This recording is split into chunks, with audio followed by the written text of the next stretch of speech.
नमस्कार मित्रों, कारवां भारत के एक और एपिसोड में आप सभी का बहुत बहुत स्वागत। अभिनंदन। थंबनेल देखकर तो आप समझ ही गए होंगे कि आज हम क्या करने वाले हैं। मिस्टर एंड मिसेस सेठी मुझे लगता है हमारे देश के बहुत इनिशियल जो ओवरलैंडर्स हुए उनमें से एक है, और उनको सुनना, उनके जीवन के बारे में जानना वाकई मेरे लिए रोचक था। और मुझे लगा कि इस नाते आपके साथ भी उनकी जो ओवरलैंडिंग जर्नी है उसको साझा करना चाहिए। तो चलिए फिर बिना देर किए शुरू करते हैं आज का ये व्लॉग, जिसमें हम मिस्टर और मिसेस सेठी का एक छोटा सा इंटरव्यू लेने वाले हैं। सर, ओवरलैंडिंग मैंने जब से शुरू करी, मैंने करी लगभग 2016-17 से। मुझे बहुत वाकई उस वक्त पेन लेना पड़ा, कैंपर वैन कैसे बनवाई जाए, रजिस्ट्रेशन कैसे कराया जाए। आपने तो 2010 में कैंपर वैन लेके शुरू भी कर दी। क्या चैलेंजेस आए उस वक्त? वो चैलेंजेस थे, हमारा तो ये था, हिट एंड ट्रायल था। उसको बनाते थे, यूज़ करते थे, कोई प्रॉब्लम्स आती थी उसको फिर मॉडिफाई करते थे। आप समझिए कि हर ट्रिप के बाद कुछ ना कोई चेंजेस करते थे। And ultimately we made it so comfortable, though it was not something very unique कि आप कहें कि जी बड़ी पॉलिश चीज़ बनाई, but it became so comfortable that we could literally live in it. तो लिवेबल हो गया वो। जब आप आरटीओ ऑफिस गए होंगे पहली बार कि मुझे कैंपर वैन बनवानी है, क्या बोले? मतलब किसी के पास गए आप? हाँ जी, हम गए थे, एक बड़े सिस्टमेटिक तरीके से गए। पूरी जैसे आर्किटेक्चरल ड्राइंग होती हैं वो बना के लेके गए ताकि वो इम्प्रेस हो जाए। प्रिंट आउट निकाल के कंप्यूटर पर बनाया, उनको दिया फिर हमने, और मैंने सिर्फ एक ये बात की कि अपनी वाइफ को आगे रखा। आप पीछे से बैकग्राउंड में था मैं, क्योंकि वो वुमेन की बहुत सुनते हैं, आज हमारी नहीं सुनते। तो दैट वर्क वेरी वेल। सो मैं इनको साथ जाता था और बातें इनसे ही करवाता था उनसे। So the end result was we got the permission कि भाई आप इसको प्राइवेट रजिस्टर करवा सकते हो एज ए आरवी। और हमने फिर उसको वो इतना आसान नहीं था उसके बाद भी। फिर पुलिस ने अड़ंगे लगाने शुरू कर दिए कि भाई ये जो आप परमिशन लेके आए हो ये 3 दिन पुरानी हो गई है, तो ये नहीं चलेगी। जब हमने उनको कहा कि भाई फिर आपके कमिश्नर के पास फिर जाएं, तो फिर वो उन्होंने कहा नहीं नहीं, हम उनसे आप खुद बात करेंगे। And ultimately we got the permission, we got the vehicle. सिर्फ थोड़ी दिक्कत ये हो गई कि उसमें और चॉइसेस हो सकती थी अगर कोई अच्छे गवर्नमेंट की तरफ से होता कि हम थोड़ा सा एक स्टेप बड़ा व्हीकल खरीद सकते थे। बट हम बड़ी जल्दी में थे ताकि कहीं ये परमिशन वाकई पुरानी ना हो जाए।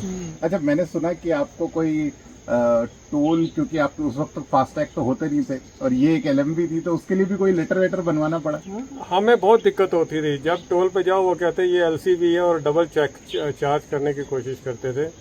और हर सेकंड टोल बूथ पे हमारी झगड़ा हो जाता था कि हम नहीं देंगे, वो कहते देंगे। बहुत डिले होता था, वो भी दुखी होते थे कि हमने उनका टोल बूथ का एक लेन बंद कर दी। So ultimately went to National Highway Authority of India के ऑफिस में गए और उनको बताया। वो कहते हैं ये ऐसा कर नहीं सकते। वो मैं कहा कर नहीं सकते, पर वो कर रहे हैं। फिर उन्होंने हमें एक लेटर दिया कि आपकी vehicle because is less than your passenger capacity less than 10, so they can not charge you as an LCV और and it's registered as LMV. लेकिन उससे कुछ काम ज्यादा नहीं बना, झगड़े फिर भी होते थे। क्या उनका सॉफ्टवेयर नहीं अपडेट हुआ? जब तक फास्टैग नहीं आया दिक्कत होती ही रहती थी। और हमें ख़राब लगता था कि हम सैर करने जा रहे हैं और लोगों से लड़ रहे हैं, लेकिन और कोई चारा नहीं था, क्यों डबल दें। मैं वो भी इंटरेस्टिंग स्टोरी आपसे जानना चाहूँगा, जब पहली बार आपने अपनी कैंपर वैन बनाई और आप घर से निकले। हाँ, वो एक बड़ा ही, हमें आज खुद जब सोचते हैं उसके बारे में तो हंसी आती है। तो हमने जब कैंपर वैन आई तो हमने कहा चलो शुरू कर देते हैं, हम वेट किसी की नहीं करते। तो हमने, हमारे घर के सामने बड़ा अच्छा ड्राइवे था, तो हमने उसको वहाँ खड़ा करके उसकी सीट्स वगैरह सब स्ट्रिप कर दिया और सीट्स को हमने डिस्पोज ऑफ कर दिया कबाड़ीज को। और हमने कहा डिसाइड किया कि पहला ट्रिप हेमकुंड साहब बद्रीनाथ चलते हैं सैर करने। तो बेड का जब हमने कहा जब कारपेंटर वगैरह बुलाएंगे, बेड बनाएगा और टाइम लगेगा, तो हमने घर से बेड लेके उसको कैंपर वैन में रख लिया। और समझ नहीं आई कि इसको ऊंचा कैसे उठाएं, तो हमने ईंटों पे उसको खड़ा कर दिया। तो अपनी तरफ से ईंटें बड़ी अच्छी तरह जोड़ी, लेकिन जब जोड़ने के बाद हम घर से निकले और पहला ही टर्न मारा तो ईंटें उधर गई और बेड इधर गिर गया नीचे। फिर हमने उसको उसके फ्लोर पर ही रख दिया और हमने किया।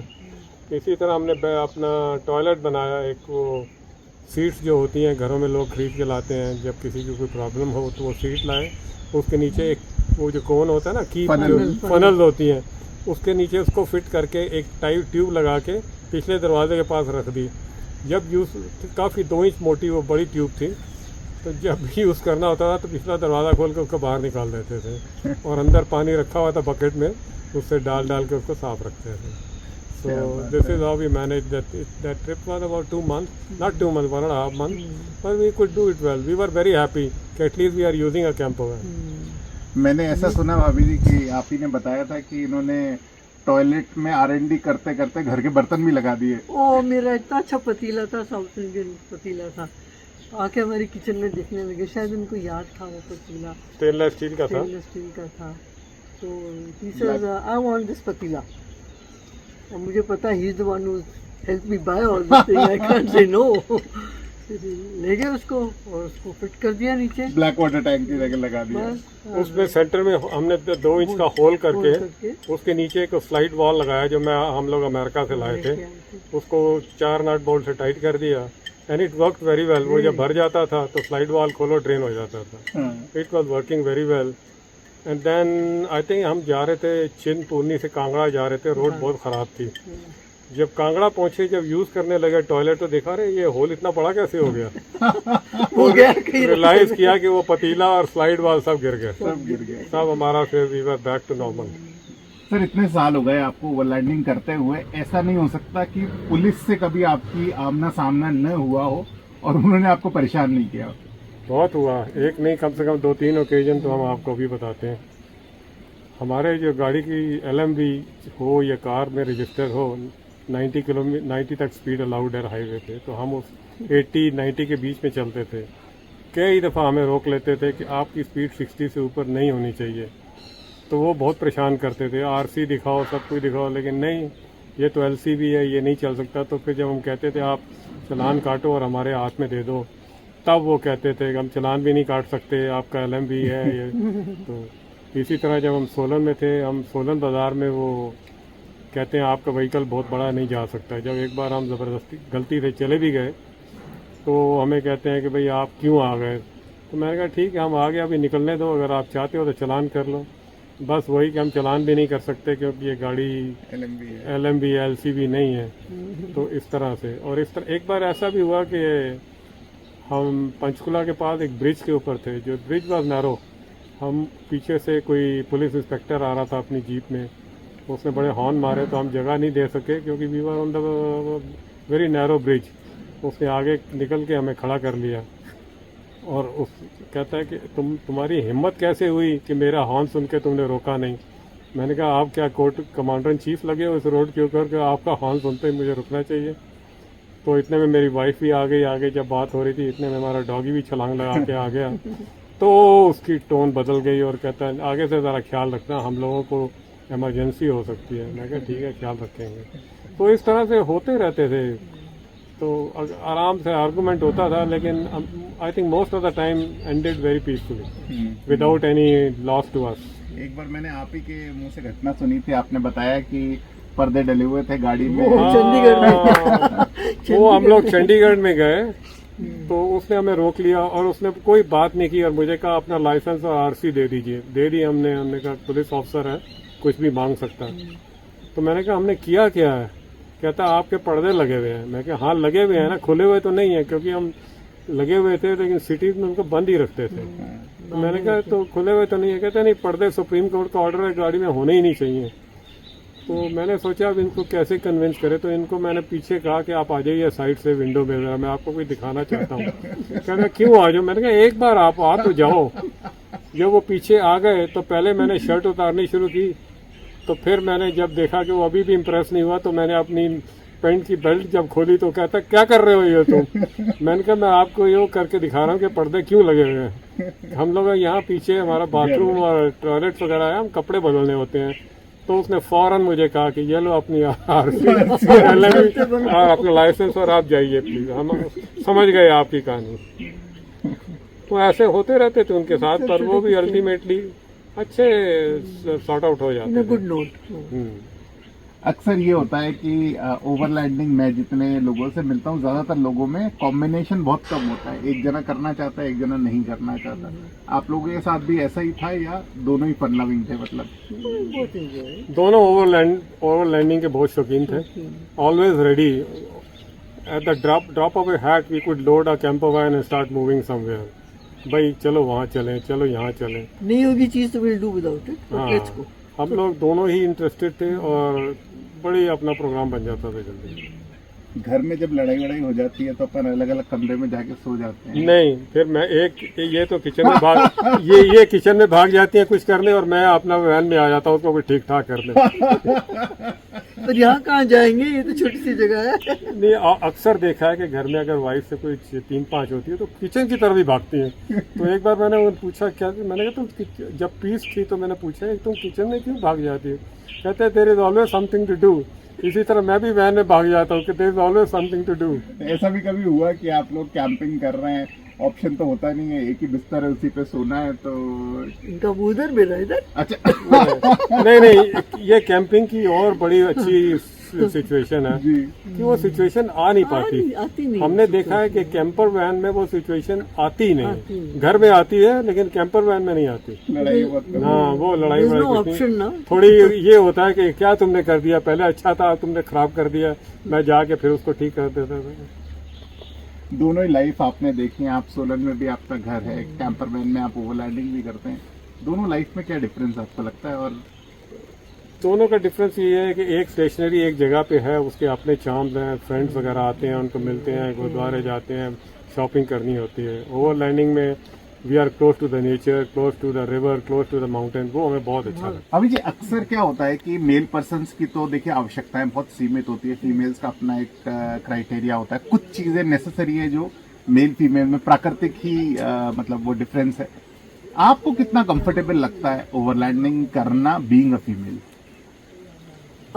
एक्चुअली वैन में तो it's very comfortable, we done it according जैसे हमें पसंद है वैसे। मेरा इनफैक्ट एक ये मोटर होम बनाने का सबसे पहले यही था, बिकॉज इनको बहुत शौक है हमेशा Friday Saturday Sunday we were out.